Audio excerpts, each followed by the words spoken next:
Hello everyone and welcome back to DC Central, and in today's video I'm going to be doing my long-awaited and much anticipated season overview, season review of Arrow Season 8. So let's discuss.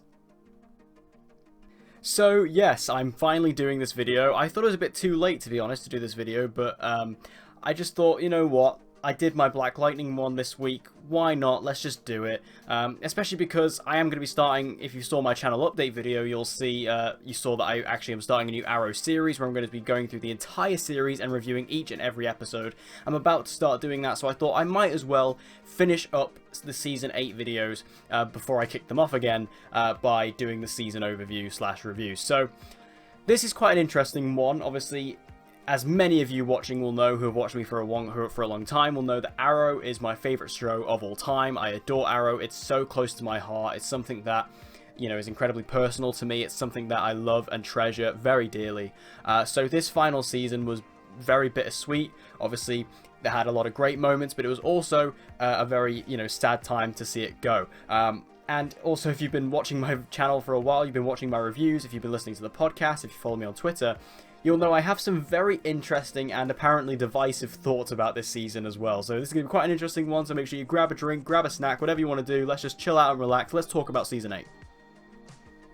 So, let's just dive straight into it, and I want to start off by talking about the positives for this season. First of all, I really want to talk about the performances and the acting, particularly Stephen Amell as Oliver Queen, who, of course, Stephen Amell is just a fantastic actor by this point, and it's really great when you look back at the entire show, you know, because Stephen Amell, when he first started out, you know, even though, I mean, I adore Stephen Amell, everyone knows this, but I'm not afraid to admit that he wasn't exactly the strongest actor in Season 1 when he first started. He really went through quite an arc and quite a acting evolution within that first season alone.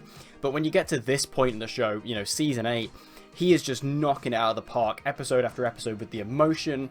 He just really is able to deliver a performance that feels dedicated. He loves this show, he loves this character, and you can really tell because he came back for this season when he, you know, actually was only contracted to 7 seasons. He came back for this final season, and he really did give it his all, even though, you know, if you've listened to the podcast that he did with Michael Rosenbaum, you know, he said that he mainly did this season because it would have been fiscally irresponsible for him to do so. That's end quote. You know, you can still tell that even though he mostly did it, you know, for fiscal reasons, this was still an incredibly fantastic performance from Stephen. And to be honest, I'd say arguably his best performance of the entire show is within this season, especially because he has so much emotion with Mia. He has all the scenes in Crisis, and also just in this season alone, he had to handle a lot of really emotional and really hard-wearing scenes, and I think that Stephen Amell just handled it like an absolute champ. And all the other characters and all the other actors did a great job in this as well, particularly David Ramsey as Diggle, of course, also did some really great work in this season, and I also really enjoyed a lot of the other performances throughout the season as well. I think, you know, a lot of the returning characters did some great work, like Paul Blackthorne as Quentin was a real standout.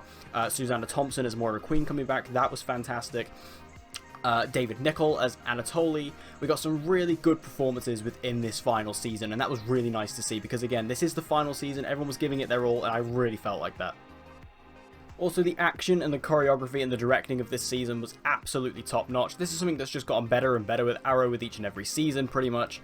And it's just, again, in Season 8, is absolutely fantastic. Especially because in Season 8, they really do a lot of really, you know, sort of higher-level stuff in regards to, you know, it goes a bit beyond what Arrow is used to in this season, and with that it kind of allows them to do some really interesting stuff, especially when you have James Bamford, who of course has been on the stunt team since Season 1. He's really started to step up as a director in the last few seasons, and he handles some of the big episodes in this. Obviously Bam always gets the big episodes, and he does again here, and I think that all of that coming together delivers some fantastic action scenes, and this all culminates in the finale, which the series finale, while I have my thoughts on it, I definitely think that the season finale has some, maybe one of the greatest action sequences that Arrow has ever done. The scene of Oliver just, you know, back in Season 1, it's a flashback scene with him in the old, you know, this is him as the Hood. He's going around just killing all these people. It takes him like 30 guys. It's so well choreographed. It's brutal. It's real hard hitting. It feels like Season 1, and I do believe it is one of the greatest action sequences that Arrow has ever done, and it was really great to see that.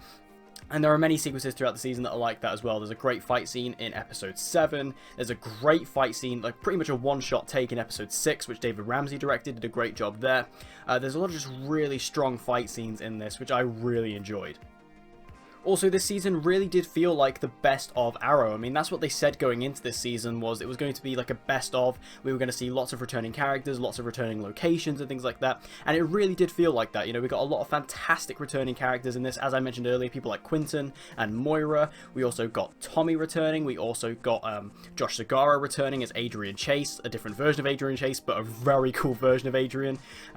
We also got a lot of cool returning locations. Like, we got to go back to Lian Yu, of course. We got to go back to Hong Kong. That was awesome. I didn't expect to go back there. We got to go to Earth 2 at one point, which obviously doesn't really link to Arrow, but what it allowed us to do there was really cool. And we just got a lot of really good locations like that, because that is kind of what you want in this final season. You want to reflect and you want to remember on the memories. You want to take a look back at all the things that made you love the show.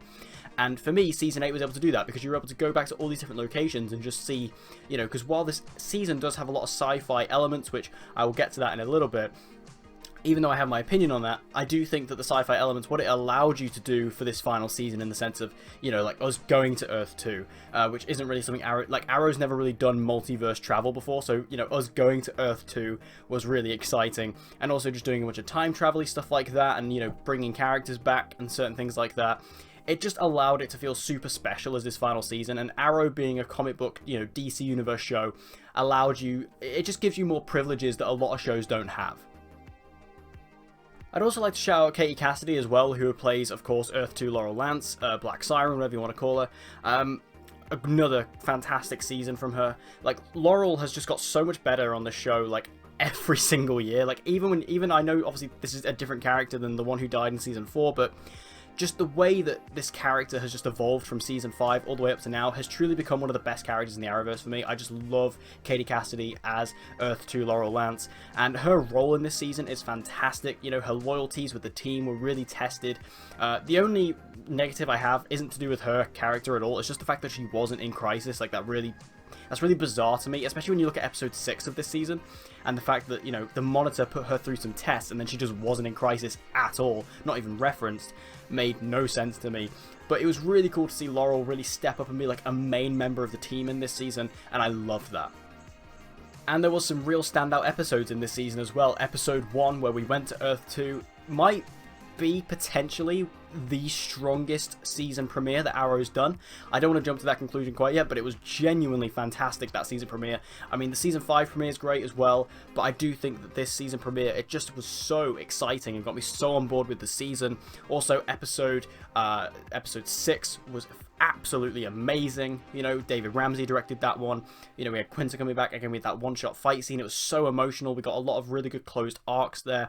Episode 7 was also great, going back to Lian Yu, directed by Bam. We got a lot of amazing emotional moments, a lot of goodbyes in that, which was really great. And yeah, I think there was just some really strong episodes throughout this season. And also episode 8, which was obviously the crossover as well, which I guess technically doesn't really count, but it was still a fantastic episode nonetheless. Just some really good episodes in this, which really made you think about why you love this show, and the fact that there were so many good, you know, ones in this final season made it feel worthwhile. So now I'm going to move over to my negatives, and my first major negative, and this might get ranty, guys, but as this video goes on, so just prepare yourselves. My first major negative of this is Crisis on Infinite Earths. We knew going into the season that Crisis was going to be a big player within it, especially by the Season 7 finale. We saw the Monitor show up to collect Oliver, and that was the big setup for Season 8. I think the Crisis just was this thing in the season that was so ingrained in it and was so focused, you know, within the season. It made it feel like the show had lost its identity a little bit, because it was so big in scale. Like, it was so you know, fantastical, and it was so wild in a sense. Arrow has always been known for being an incredibly grounded, you know, superhero show. That's what it was all about. This season isn't grounded. As I said, episode 1, we're traveling the multiverse. And I mean, again, while, as I said before, while I do enjoy that very much from a certain perspective, in the sense that it allowed us to go and have this amazing episode with these great returning characters and things like that. It was basically a whole replay of Season 1 in one episode, which was fantastic. And again, it's a great episode. Don't take it away from the episode at all. It doesn't really feel like Arrow. And that's my issue with this entire season. It didn't feel like Arrow. I think the first 3 episodes it does, and then after that it doesn't really. And again, I'll come back to that in a minute, but I think that the problem with the season is it just doesn't feel like a season of Arrow. It feels like a Crisis prelude. It feels like it's something, and I guess you could argue, well, that is what the season was set up to be. But if this is going to be the final season of the show, which it is, don't you think that it should have spent more time wrapping up its own thing and actually trying to, give us a fantastic final season of its own show, rather than just setting up this crossover? And I know obviously The Flash has done a lot of setup for Crisis before it as well, and The Flash did that, but The Flash also was able to find a way to tell its own story and its own arc with the Bloodwork storyline and have Crisis set up in the background. And Arrow was kind of the other way around. It was more Crisis was in the forefront, and then everything else took a back seat. And again, I know people will say, well, you knew that going into the season. Like, we knew going into the season that it was going to be Crisis heavy and that Crisis was the main element of the story. And yeah, I agree with that. We did know that going in. And in a way, it did make it easier. It lessened the blow because, again, we knew it was coming. But my problem with it is that this is the final season. And I feel like to give us this final season of the show that just isn't focused on the show itself, I think is very weird and a strange.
And my other major problem with this season is the flash forwards and also the characters from the flash forwards coming into the current day.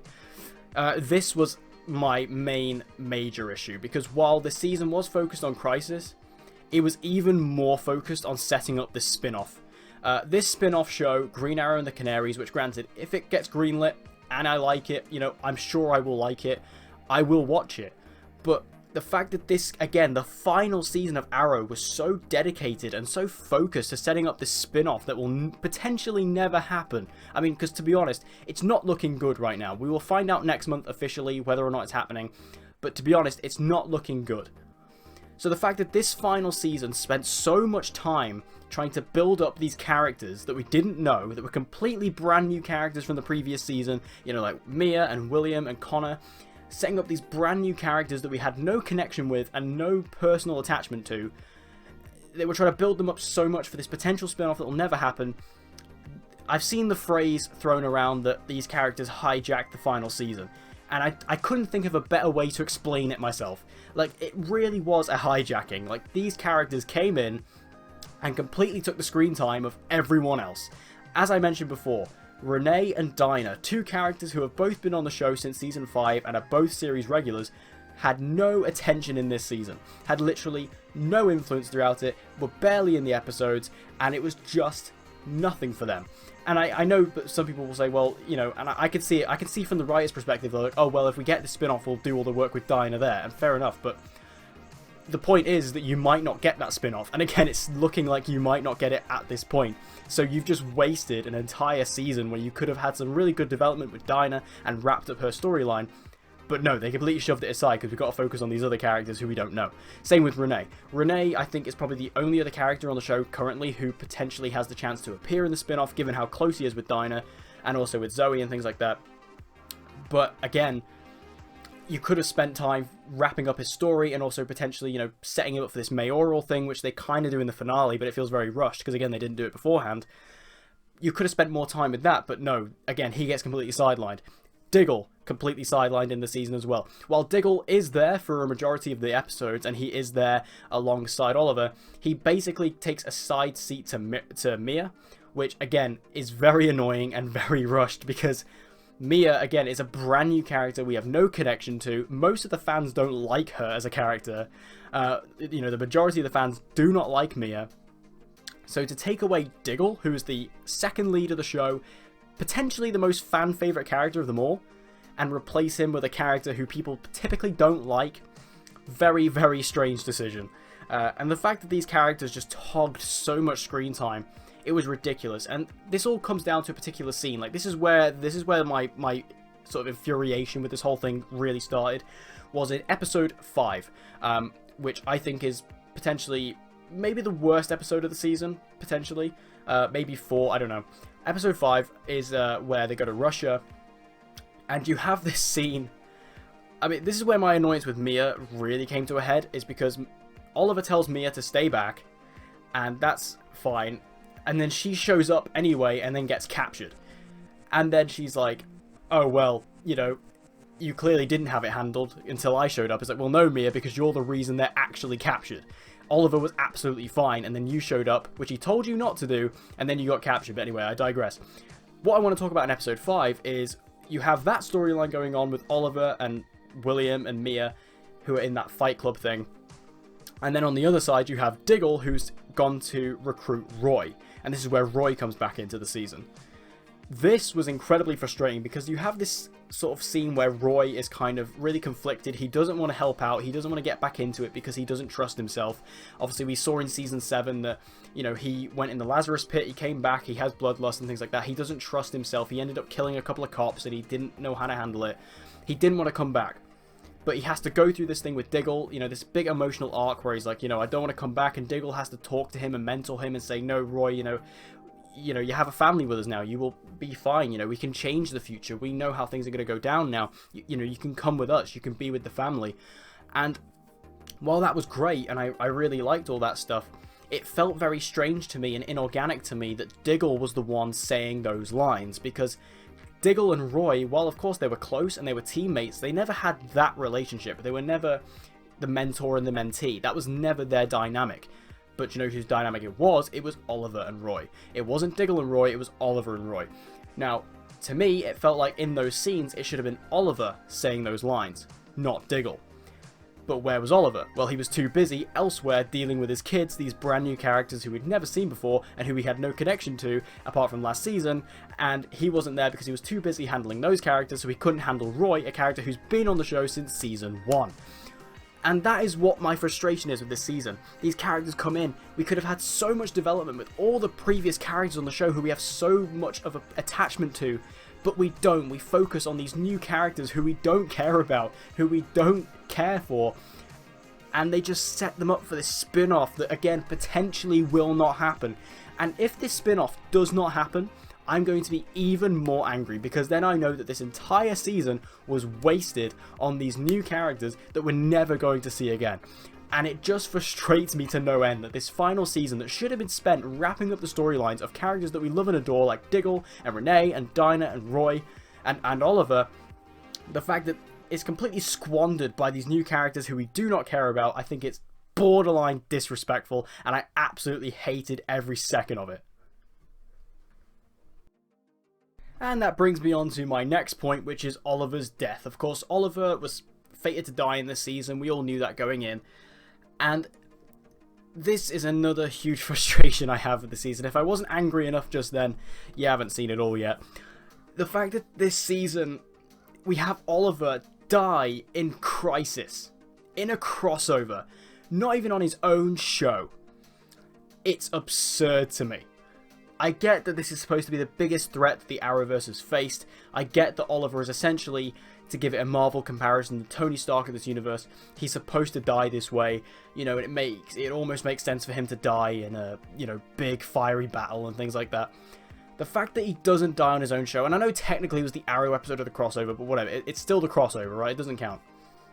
The fact that they had him die, not on his own show, was horrific. Because the reason why it's horrific is not even the fact that he didn't die on Arrow. That's not even the biggest kicker. The biggest kicker is the fact that he didn't die on Arrow, and the fact he died in a big battle with all these other heroes, meant that the people who he died with didn't care. And that's what's ridiculous to me. So not only do we have the first death in episode 1 of the crossover, where he's surrounded by people like Batwoman and Supergirl who just don't like Oliver, don't care about him, but then you have, you know, Barry, who, granted, yes, Barry and Oliver are very close. They're very close. But do you really think Barry should have been there when he died? And then we skip to episode 4 of the crossover where he actually dies. He's surrounded by Barry and Sarah. Now, this didn't annoy me as much because, again, Barry, I don't have a huge problem with Barry being there. Just because, again, they are close and they are, you know, I'm okay with that. And then they've got Sarah, which I don't have a problem with Sarah being there at all. Like, Sarah should be there. Like, she's been a character on Arrow since the pilot, technically. Like, that's fine. I don't have a problem. Sarah was easily the MVP of the crossover. I said that when I reviewed it. Sarah was the best character in the crossover. I was fine with that. Her and Oliver are incredibly close. Like, such a close connection. That was fine. But the problem I have with it is because he didn't die in Arrow, and because the Arrow characters weren't typically involved in the crossover, where was Diggle?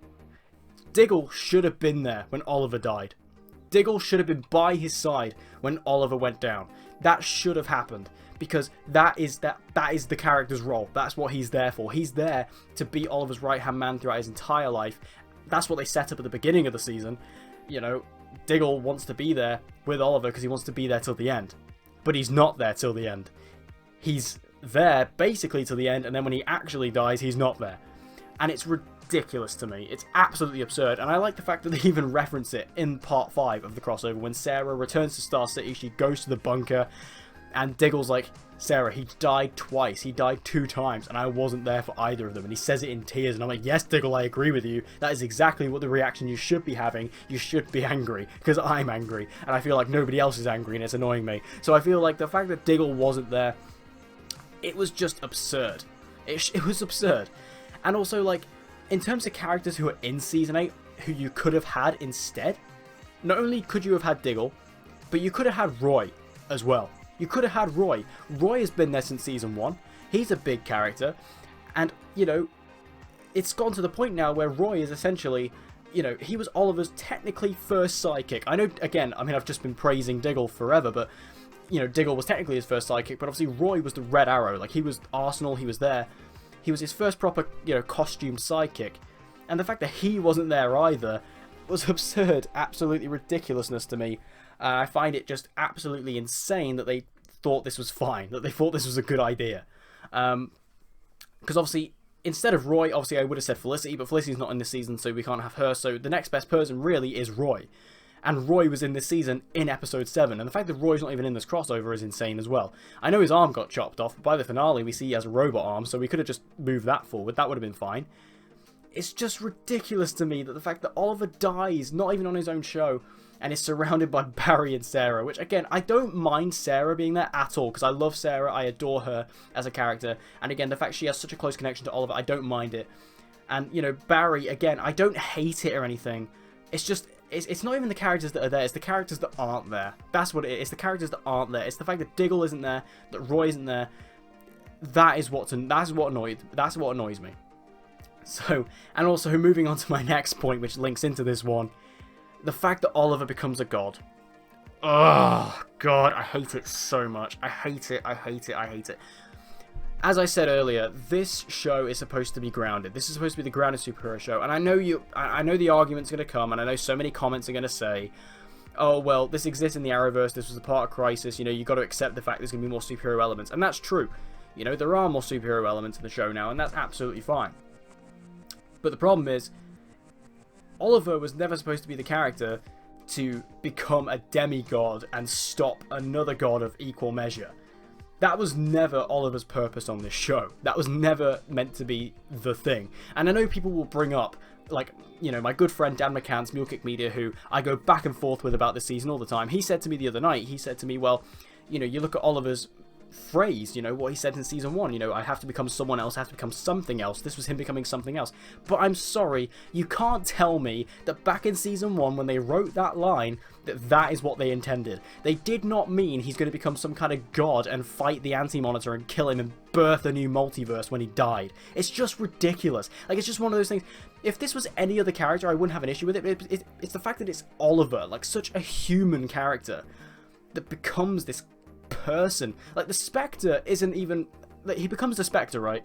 The Spectre is literally a separate character. Like, it's not a thing in the comics where Oliver Queen becomes the Spectre. Like, if that was in the comics, I'm like, okay, fair enough. But it's not even in the comics. Spectre is a completely separate character. Like, he's a completely separate entity. You could have just had the Spectre in this crossover, and that would have been fine. And you could have done any other means of taking out the Anti-Monitor. It didn't have to be Oliver becoming the Spectre. And the way he becomes the Spectre is ridiculous as well. He's literally there in purgatory, and then all of a sudden, the old version of the Spectre shows up, and is literally like, oh, hey, Oliver, I'm the Spectre, and now you're the Spectre now. There you go, you're the Spectre, off you go. There's no explanation, there's no dialogue for it, it's just, boom, there you are, you're the Spectre, off you go fight a demigod. It's the most absurd, ridiculous thing. I hate it so much. And I just can't believe that they thought this was going to be a good conclusion for Arrow and for Oliver Queen as a character. I don't even think Oliver should have died. I think Oliver should have lived through this season. The fact that he dies, it doesn't annoy me, but I just think that was the wrong decision. But the fact they kill him in this way, in a crossover, surrounded by people who shouldn't have been there, and dying as a god and birthing a multiverse out of it, I just can't believe what I was watching. I couldn't believe what I was seeing on the screen. And finally, I want to talk about the finale. The series finale, which obviously I'm not going to spend too much time on this just because I have got an entire review dedicated to this, so you can check out that instead. I'll just quickly sum it up here.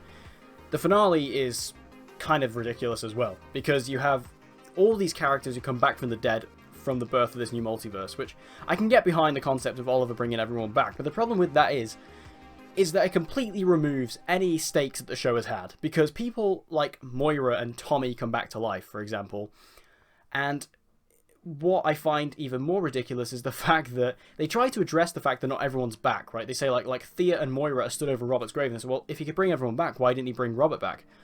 And Moira has this line where she says, oh, well, maybe he could only bring back people who didn't affect him in his journey of becoming who he is. Which is a weird line in and of itself, like, you know, the fact that it was that specific. But it doesn't even make sense, because she says, oh, well, maybe it's just people who didn't affect him in his journey. But then why is Tommy back then? Because Tommy literally inspired him not to kill anymore and become, isn't that part of making him the man he is today? Not killing? That's a pretty big development, and Tommy was responsible for that.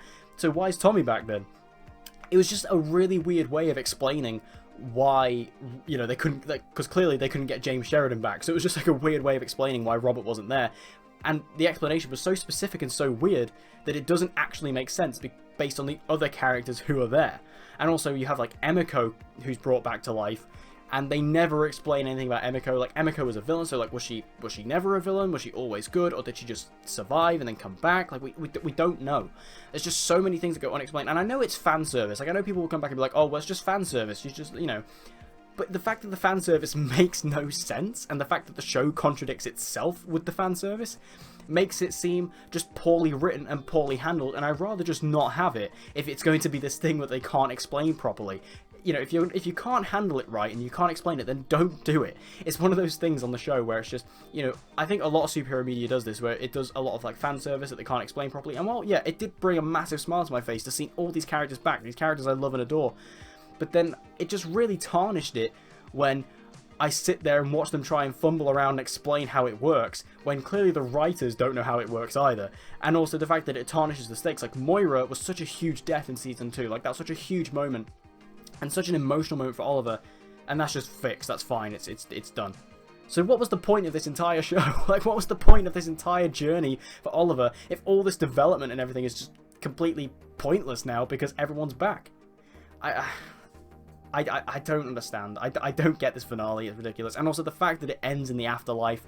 You know, we see Felicity go to the afterlife and see Oliver there, and it's just in this, you know, realm that doesn't really exist in the real world. And I don't know. I just think it's ridiculous. If you want to see my full thoughts on the finale, you can check out my review for it. But the finale itself was just an absurd ending to what was already an absurd and ridiculous season. Wow, well, I didn't plan for this video to go 30 minutes. I think it's about time I wrap it up, and that is basically everything I wanted to say. I know that this got very heated and very ranty. This is potentially the most ranty I've ever been on camera. Or not on camera, but on, you know, on microphone. You know, this season was just... It's just a disappointment. It's so sad for me to see it, and I know I'm in the minority, and I really hope you guys understand this is just my opinion. This is just how I felt about it. I'm not trying to change your opinion. I know I got very angry, but I'm not trying to change your opinion. If you like this season, I'm really happy for you. I wish I could be like you. I wish I could have loved this season like a lot of people do. Because again, I'm in the major minority. Everyone seems to love Season 8. And I wish I could be one of those people. Of course I do. This is my favourite show of all time. I adore this show.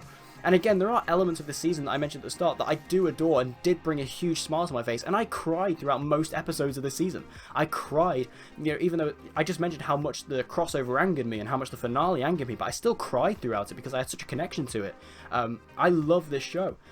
But it just did so much wrong and did so much wrong to the fan base, in my opinion, that I felt like this season was completely squandered by other things, and it was, you know, it missed so many opportunities to wrap up its own storyline and its own characters, but instead was so focused on setting up Crisis and so focused on setting up the Green Arrow and the Canary spin-off that it completely forgot what the whole point of the show was.